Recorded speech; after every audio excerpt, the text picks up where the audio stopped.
ఈ వీడియో కనుక నచ్చితే ఖచ్చితంగా ఒక లైక్ ఇవ్వండి.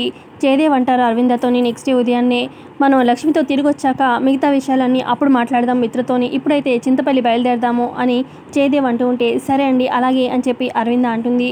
ఇక అప్పుడే మిత్ర కూడా నిద్ర లేచి వస్తూ ఉంటాడు. ఇక అప్పుడే టీవీలో న్యూస్ వస్తూ ఉంటుంది.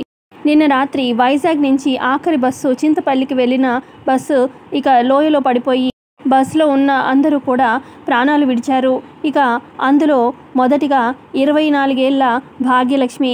ఇక భాగ్యలక్ష్మి అంటే ఎవరో కాదు, వైజాగ్కి సంబంధించిన ప్రముఖ అధినేత నందన్ గ్రూప్ ఆఫ్ ఇండస్ట్రీస్ అధినేత మిత్ర గారి భార్య లక్ష్మీ నందన్ అని చెప్పి చెప్పడంతో ఇక అక్కడ ఆ మాట విన్న జయదేవ్, అరవింద, మిత్ర అందరూ షాక్ అయిపోతారు.